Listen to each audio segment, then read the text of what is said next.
Welcome to Football Discussion Daily. My name is Joe. I'm here with the co-host, EGO. CGO, or George. We are releasing this on the 24th of May, 2026. Quick reminder, please like us, subscribe us. We release every day on YouTube, Instagram, TikTok, and other platforms. In the news for Saturday, we have a couple things. Bayern Munich won the German Cup. Harry Kane scored an absolutely fantastic goal.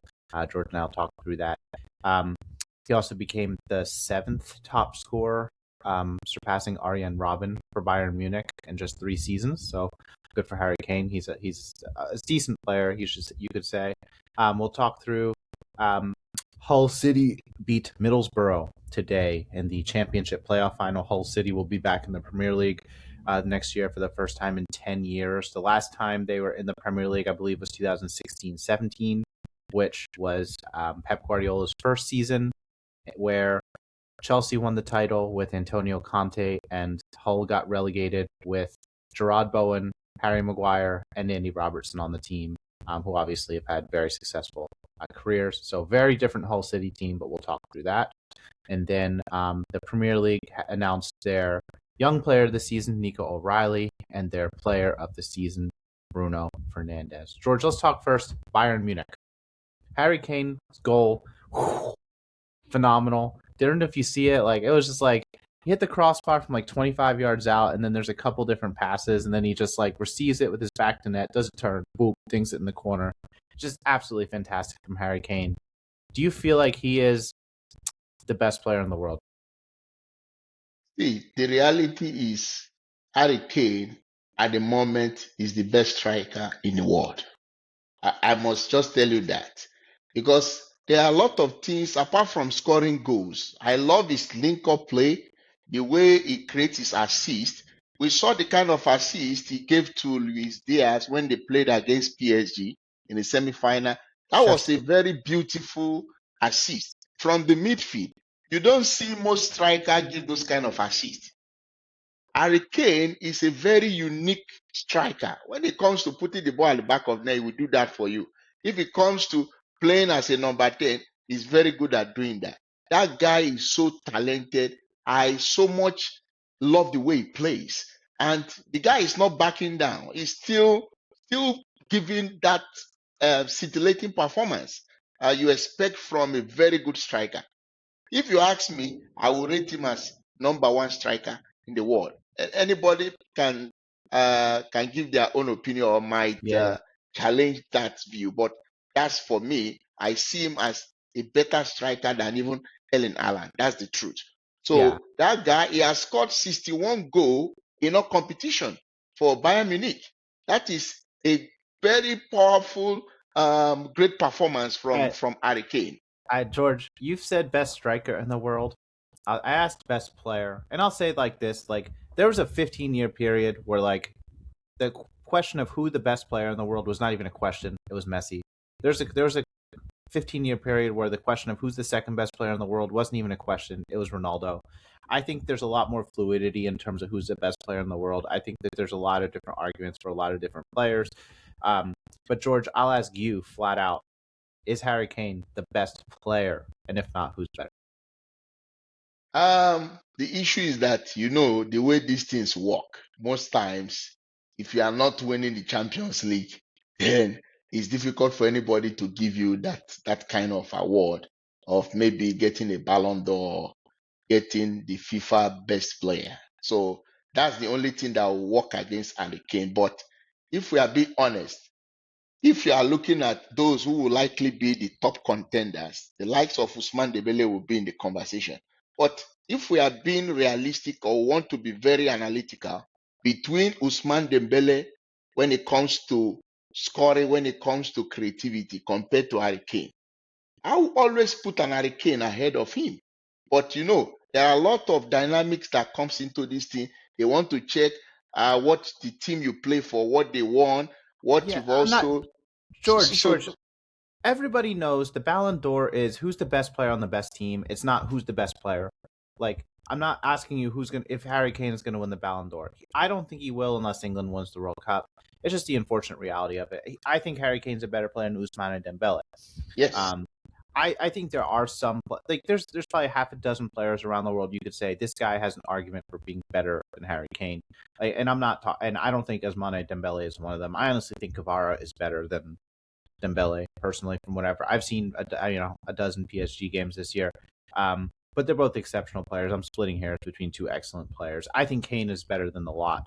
But there's just my personal thought. But no, it's just interesting. And the Ballon d'Or, unfortunately, is now who has won, who's a great player who happened to win trophies this year, not who's had an absolutely exceptional season. Because I think Harry Kane is absolutely amazing. So. Because if you look at it, most times the person that wins the Ballon d'Or is either the person plays for a team that won the Champions League or won the World Cup. So yeah, it has always been that case, or maybe and won the Euros. So yeah. that's the way it has always been. No, done. George, it hasn't. Before, like because we had a 10-year period where again the top 1 and 2, the top 2 players in the world were not even a question. It was Messi and Ronaldo, and they happened to win the Champions League and international trophies so much. They just happened to say whichever of Messi and Ronaldo wins trophies, that was it for like 9 years, I think, in a row. They got 1 and 2. So before 2000, and also happened to be when social media blew up, like right around the start of their careers. Before 2008, 2009, or whatever, like it very much was who is the best player in the world, and I do feel like the award has changed, and it's not bad or good. I'm not casting judgment on that, but it is reality of just life in a post Messi Ronaldo world, life in a post social media world, and where those things are talked about. So George, let's move on. Hull City beat Middlesbrough 1-0. There was a late winner by Ollie McBurney. I don't know if you got a chance to watch this game. This game was not good. There was not many. I think Ollie McBurney hit the crossbar maybe midway through the first half. Yes. There was not many chances on the Middlesbrough side. They kept talking about this Middlesbrough midfielder who's going to make a difference. He came on. He was a very good player. I never heard of this guy. I don't watch the championship super often, but there's a Middlesbrough midfielder. I forget his name, Hackney, who came on and looked very good. He was creating space in dangerous areas for Middlesbrough, but nothing actually came to fruition in terms of a chance. Hull City again scored on a Ali McBurney attacked a save and scored late in the game. George, I don't know if you had a chance to watch this game. Do you feel like Hull City has any chance of survival next year? Well, the issue is that they still need to beef up their team if they want to really survive the Premier League. Now, because remember now they are coming back to the Premier League after 9 years, so they need to really beef up this team, because if not, they might end up getting relegated again. I didn't watch the full game, but I was able to watch the long highlight of the game. And like you mentioned, from the Middlesbrough side, we saw Aiden Heckner coming in and making a very good impact. But the problem I had with Middlesbrough, they had more possession of the ball, they had more of the ball, but they didn't make anything reasonable out of it. And that was why they lost the game. And if you look at the goal they even conceded, it was an error from Solomon Green, because that ball, I was wondering how he couldn't get hold of the ball. And then the ball fell off his hand. And I love how quick Ole McBurney was able to react. That guy is somebody, is one striker that he doesn't play with opportunities. Because I remember his days when he was playing for Sheffield United. We saw how dangerous Ole McBurney I was. always thought that he was not a Premier League level striker. I mean, when I saw him at Sheffield, I'm like, this guy isn't that dangerous. I don't have his goal scoring record in front of me, but he strikes me as a championship level striker. I don't know how old he is. I imagine he's early 30s at this point, but like, I don't think he's a Premier League level striker. I mean, I looked at this whole team and I didn't see many guys stand out like Hackney. Hackney clearly stood out when he was on the pitch, and he even looked injured. Was the only player who looked like a level above. But and this did not look like a Premier League quality game from what I saw. So I think that a lot of clubs definitely do a makeover when they come up, like Sunderland did last year. Hull's owners do not seem as ambitious to me as Sunderland, as Leeds. I think they're more content to be a championship level team. Even last year, I think they almost barely avoided relegation, and then this year, obviously, they're promoted. So it should be interesting. We'll see how they do. No, if you look at a team that finished sixth in the championship and then ending up playing the playoffs and then qualifying for the Premier League, that seems very interesting. There's something I wanted to tell you. Oli McBurney is better off than some striker who are playing in the Premier League. You think so? Yes, because one thing I love about the guy, he knows how to, uh, when it comes to area duels, when it comes to being a threat to defenders, that guy does it very well. And if you look at this game, he was the best player for this game. He was the man of the match. He did so well in this game. So he might not, you might not rate him so high when you talk about strikers in the Premier League, but at least it's above average. It's not that a bad striker. If I'm to say that, because even Yeah. when he was playing the Premier League with Sheffield United, he scored some very important goals for Sheffield United. So he's one player that when he's on the pitch, you will feel his presence. But sometimes football is not about yourself. The quality of players that also surround you also matters a lot. So I would say he has been unfortunate that he has been playing for teams where he doesn't really get much of the support. So that's why at the end of the day, we'll say no, it's not at the Premier League level. We'll see, That's George. just the unfortunate thing. We'll see. I mean, I don't think he's above average for Premier League. I look at the strikers of the bottom five team, like the teams next year. I see Dominic Calvert-Lewin. I see Callum Wilson. I see. I'm just thinking through like the teams towards that, but Richarlison, um, guys who are finishing in that range. I'm just thinking through Mateta. Um, those are teams that are finishing in the bottom half of the Premier League this year who are going to stay up. And those are their strikers. Well, at least one of Wilson or Richarlison will go down. But you get what I'm saying. Like Ali McBurney is not the level of those guys, in my opinion. Some of those guys, Callum Wilson and Calvert Lewin, are hurt a lot. Don't have the best teams around them, and are older and not as fit as they might have been 5 years ago. But still, I still feel like they bring quality, bring important goals that Ali McBurney can't. But of course, George would love to be proven wrong. Ali McBurney, good luck next season in the Premier League. George, let's move on to Young Player of the Year.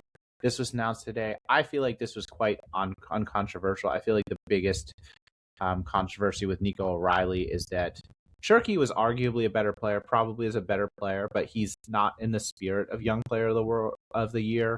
He's 22 and has been starting for 5 years in Europe. Obviously, this is his first year at City. When Nico O'Reilly, this is truly his first breakout year where he was exceptional. He got a call up to England based on his form this year. Do you feel like there's any controversy here with the selection of Nico O'Reilly, George? I don't think there is any controversy here because I remember when we discussed about this, I remember you made mention that Ryan Cheki is a player that is already established. So it would be fair to give it to a player who is more like a new revelation. And if we are going by that area of giving it to a player who is more like a new revelation in the Premier League, I think the best person to give it to is Nico O'Reilly if we are being honest. This is a guy who is an attacking midfielder, but He's a Pep left back. Guardiola, no, his original position is attacking midfield. That's what he plays in the academy of Manchester City. So, but Pep Guardiola brought him and then converted him to a left back, and he has been, and that's why you see because he's somebody who also has the ability. His original position is attacking midfield. That's why you see when he goes forward, you see the kind of the way he plays. You know that this is not just, you won't say it's a natural defender, but somebody who has this ability to go forward and cause a lot of problems. And that's why most times he does a lot of inverting into the midfield because originally he's a midfielder. But he has been very, very good defensively when it comes to playing the left back. He has been very, very good. And if you look at most of the success of Manchester City this season, that guy is one of the key players in the Manchester City games. And he has scored very important goals for Manchester City. I know the game they won against Arsenal in the Carabao Cup. We saw the way he was able to give them victory. So that guy made a lot of impact, and I'm so impressed with him because he just he just came from nowhere, and we saw the way he was able to take his opportunity, take his chance. So if we are being realistic, I think he deserves to get the award. It's a I agree. well-deserved award. Yeah. I agree. He's been exceptional all season. He's played multiple positions, which I feel like is very difficult skill for anybody, let alone a Yes. 22-year-old or 21-year-old, probably he is. So very awesome. It sounds like he's getting called up to England as a left back because England doesn't really have any true left backs. Of course, they've had the Yes. 8 right backs problem before, but he's been brought up to England as a left back, which I think that he will do exceptional at. So No, he would do. He would do very well. So George, Bruno Fernandes got the Player of the Year. I think this is deserved as well. I think that there's probably a little bit more competition. There's no one standout guy. Erling Haaland is the top goal scorer, but I don't think he's, I feel like it's very valid to say all he does is score goals. He doesn't really add that much, and he's very good at what he does, but doesn't impact the game nearly as much as Bruno. Bruno's going to set the record, or has tied the record, or set the record for most assists, and could beat it tomorrow. He has led United. He's been clearly their best player and probably their best season in 3 or 4 years in terms of league position. He, again, has the most assists on what is largely a rebuilt attack from Manchester United. If you watch him play, he passes the eye test as a great player. Like every single time he touches it, like he'll, like you can see like the other players are a half a step behind him in terms of speed of thought. And when they're on the same page, it's them catching up to Bruno, not Bruno slowing down. So he's just an exceptional player to watch. He's entertaining. He's brilliant. He runs his spot off too. He does complain. I feel like this is a valid criticism, but what soccer player doesn't? George, I feel like this is very warranted and uncontroversial as well. What do you think?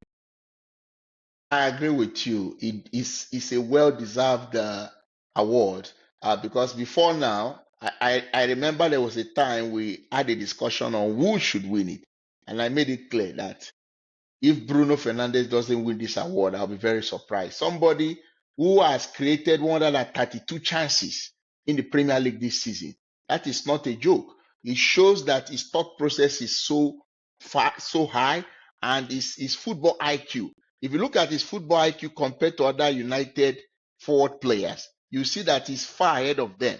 And he has these sharp eyes when it comes to picking up players, and his decision making is top notch. You will see a Bruno Fernandes whenever maybe they go on a counter, you realize that he always gives the ball to the person in a better position of scoring. That takes a lot of intelligence and shows the kind of quality he has.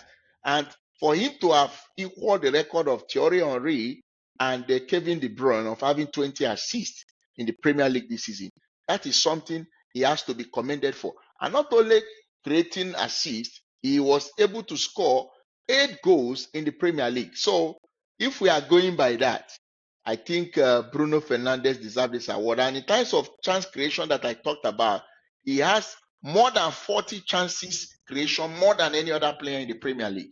So that tells you the gap he has over the rest of the players. So I think he deserves to win this award. Yeah, it'll be interesting to see him next year because he's done fantastic. I think he's 31 years old, maybe 32.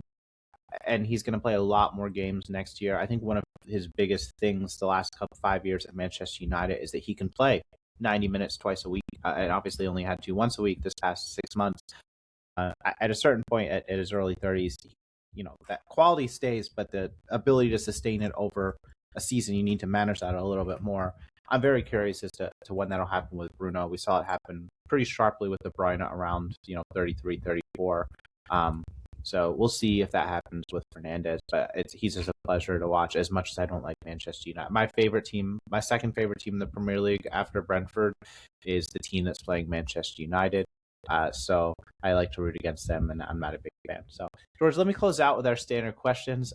Number one, Harry Kane, is he the best player in the world? Not asking if he's the best striker. Not asking if he's going to win the Ballon d'Or. I'm asking you if you think he's the best player in the world.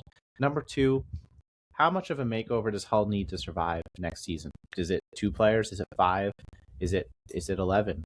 I mean, Sunderland brought in, I think, 10 players last year, something like that. So, what about Hull? What do they need? Or do they want to do that? And finally, West Ham or Tottenham? Which one is going down? And finally, were the 2 Premier League winners, Nico, O'Reilly, Bruno Fernandes, that were announced today, were they deserved?